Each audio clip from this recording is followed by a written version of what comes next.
మిమ్మల్ని చూసుకునే బాధ్యత నాది, ఈ ప్రభుత్వాన్ని. పిల్లల్ని చూసుకునే బాధ్యత మీది. భావి భారత పౌరులను తయారు చేసే బాధ్యత మీ అందరిది అని చెప్పి విజ్ఞప్తి చేసుకుంటూ ఈరోజు ఒక వండర్ఫుల్ ఎక్స్పీరియన్స్, ఒక ఎమోషనల్గా కూడా నేను ఫీల్ అవుతున్నా. బెస్ట్ టీచర్స్ 175 మంది ఈ రాష్ట్రంలో ఇక్కడ ఎంపికయ్యారు. మీ ద్వారా రాష్ట్రంలో ఉండే అందరు టీచర్స్కి ఒక సందేశం ఇస్తున్నాం.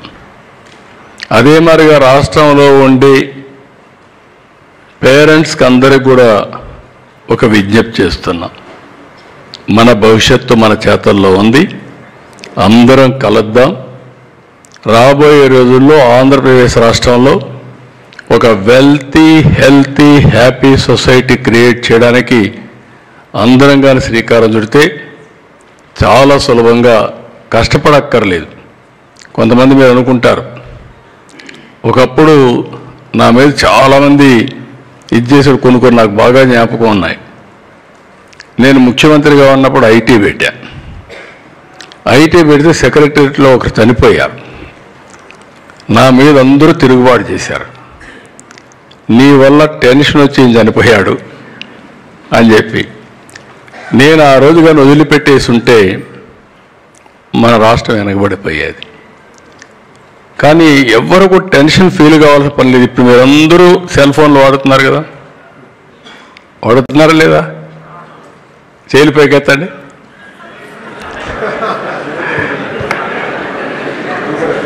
నేను ఈ మధ్య జోకింగ్గా చెప్తున్నా, ఒకప్పుడు నన్ను విమర్శించారు సెల్ ఫోన్ గురించి.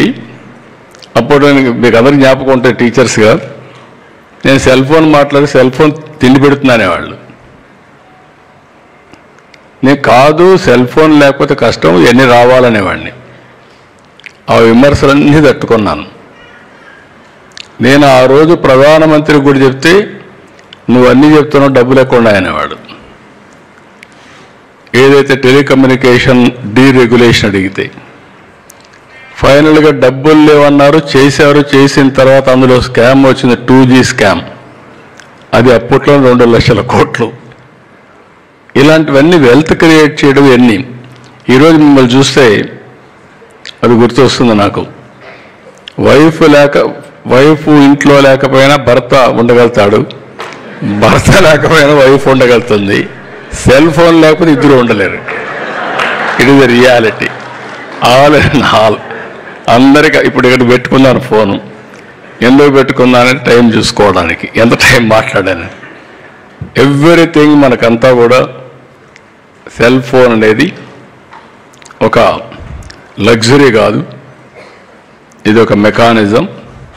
దీనివల్ల మనం అంతా కూడా ఏ పని కావాలని చేసుకునే పరిస్థితికి వచ్చాం.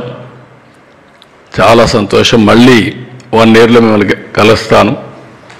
లెర్నింగ్ స్కిల్సే కాకుండా ఏ దీంట్లో కూడా నేను ఒకటే ఆలోచిస్తున్నా, నాకంటే ఇంకొక రాష్ట్రం బాగా చేస్తుందంటే నేను సహించలేను.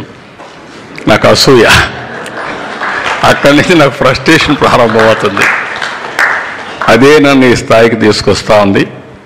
అందుకే నేను మీ అందరి దగ్గర కోరుకున్నది ఒకటే, మన పిల్లలు భారతదేశంలో ఎడ్యుకేషన్లో నెంబర్ 1 చేసే బాధ్యత మీది.